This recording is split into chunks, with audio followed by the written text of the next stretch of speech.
Bonsoir, chers amis. Bonsoir, mes frères africains.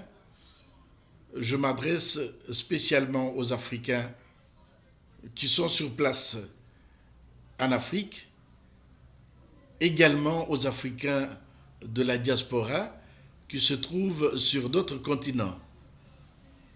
Je vous salue et je vous aime tous bien. Je m'adresse également à toute personne en tant qu'être humain qui serait intéressée par le problème que j'aborde ce soir. C'est lequel? Le problème de la religion, et notamment la religion africaine, la spiritualité africaine. Ce dernier temps, il y a autant de mouvements, autant d'initiatives. Les gens se recherchent, surtout les Africains. On voudrait revaloriser l'Afrique. On voudrait mettre sur la scène internationale la valeur de l'Afrique, ce que l'Afrique a apporté à l'histoire, à l'humanité, qui n'est pas un fait à nier, qui est un fait tout à fait indéniable, exact et correct. L'Afrique a certainement beaucoup apporté à l'humanité. Mais il y a eu un temps dans l'histoire où cette valeur de l'Afrique a été carrément négligée, pour ne pas dire ignorée, falsifiée, effacée même. Et c'est pour cela qu'aujourd'hui, il y a tout ce bouleversement, toute cette recherche de la part des Africains de pouvoir creuser, puiser dans leur héritage culturel passé pour faire sortir la valeur de l'Afrique. Et dans cette recherche, à mon avis, je pense que le problème de la spiritualité, le problème de la religion est capital et fondamental. Pourquoi j'ai abordé cette question? C'est parce que moi, personnellement, je suis impliqué. Moi, personnellement, j'ai à cœur ce problème qui me touche, dans ce sens que, quand on regarde partout, chez tous les autres peuples, ils ont leur religion. Regardez les Arabes, ils ont l'islam. Le peuple juif a sa religion, le judaïsme. L'Occident a eu sa religion.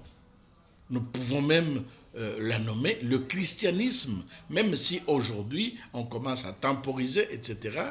Mais c'était la religion officiellement de l'Occident. Les Indiens, ils ont leur religion, l'hindouisme, le bouddhisme. Mais quand on regarde, nous les Africains, on a du mal à nous identifier, à nous situer. Quelle est notre religion? Et toutes ces religions que je viens de citer des autres peuples, ils ont leurs références, ils ont leurs livres sacrés. L'islam a le Coran, le judaïsme a donc l'Ancien Testament, le christianisme a bien sûr combiné l'Ancien Testament et le Nouveau Testament, ce qui constitue la Bible, qu'on appelle la Bible hébraïque ou la Bible de Jérusalem. Les Indiens ont leurs écritures saintes, les Védas, etc. Mais quant à l'Afrique, rien de tout cela. L'Afrique devient comme un élève à qui on apprend sa religion. Un élève à qui on apprend cette matière-là à partir des écritures d'autres peuples. Cette logique n'est pas normale, d'autant plus que on a toujours chanté que l'Afrique est le berceau de l'humanité, ce qui veut dire que le premier homme, le premier être humain est apparu en Afrique. Et si cela est vrai, c'est que cet homme a d'abord eu la relation, a d'abord eu la communication avec la divinité, avec Dieu qui l'a créé. Et comment se fait-il que cet Africain aujourd'hui manque sa religion, manque même son écriture sainte et il doit aller chez d'autres peuples pour être éduqué dans cette matière.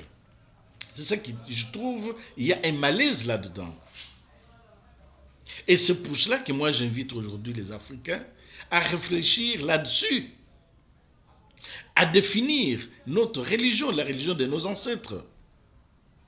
Et quelle peut être la base même, le fondement, la matière, notre livre sacré? Où est-il? Parce que si on y va d'une manière désordonnée, on ne sera pas arrivé. C'est pour cela que moi, votre frère qui vous parle, j'ai eu un temps de réflexion, j'ai eu un temps de travail intense, j'ai eu un temps de méditation, un temps de labeur pour pouvoir sortir, bien sûr, pas avec mes propres efforts, mais avec l'aide de Dieu, avec l'inspiration du Dieu de nos ancêtres, pour sortir un livre que j'appelle aujourd'hui un livre sacré pour notre religion africaine. Et ce livre sacré s'appelle Atum Bible. La voici.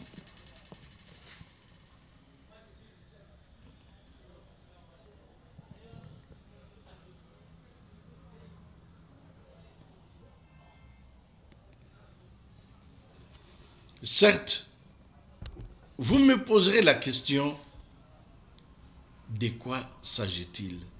Qu'est-ce qu'il y a dedans? Qu'est-ce que vous avez écrit? Est-ce que c'est de votre imagination? Est-ce que c'est de l'inspiration de Dieu?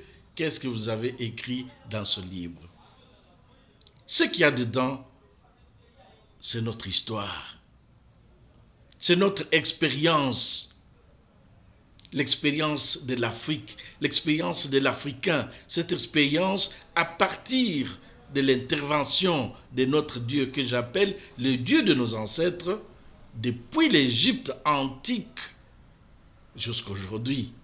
C'est pour cela que cette Bible, ce livre sacré, je l'ai appelé, je l'ai nommé Atum Bible. Pourquoi? Parce que dans la croyance, dans la perception théologique de nos ancêtres de l'Égypte antique, la divinité, la principale divinité à laquelle on se référait, c'est Atum, Atum-Re, Atum-Ra. Je ne peux pas entrer dans la polémique, je ne peux pas entrer dans une grande discussion pour justifier est-ce que ce sont nos ancêtres, ce ne sont pas nos ancêtres. Là, on peut se référer aux études des spécialistes et tout Africain qui doit être fier de l'être doit savoir que nous avons eu notre frère qui a relevé ce défi, c'est Cheikh Anta Diop, qui a bien démontré que l'Égypte antique, l'Égypte pharaonique a été l'Égypte tout à fait et essentiellement négro-africaine. C'est pour cela que je dis que nos ancêtres sont de l'Égypte antique.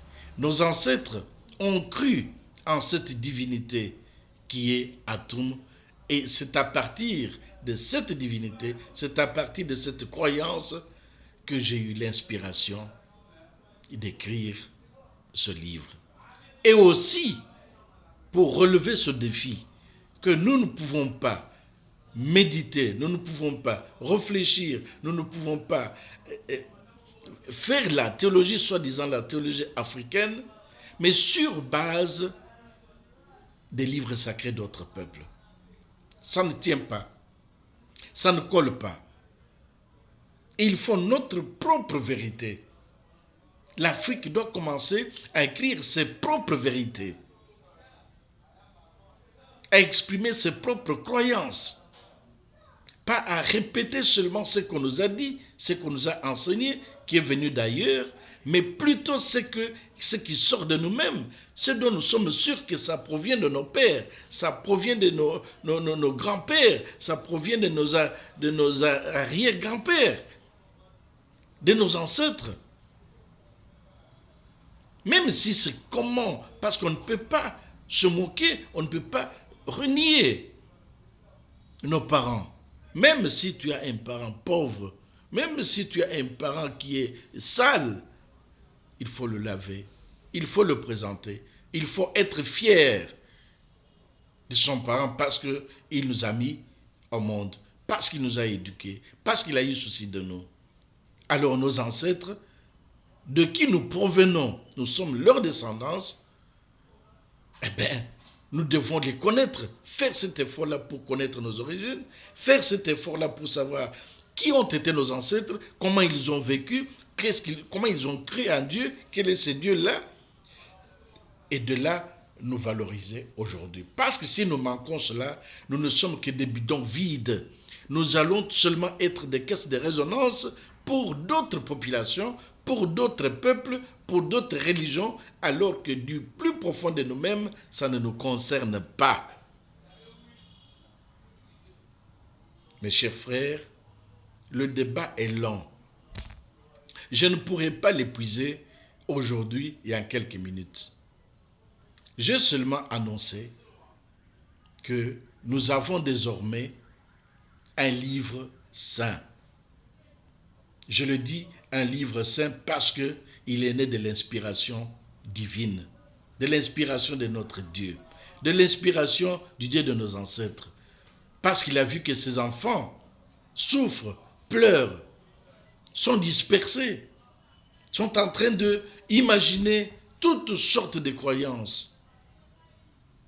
Ce Dieu-là a eu pitié de nous.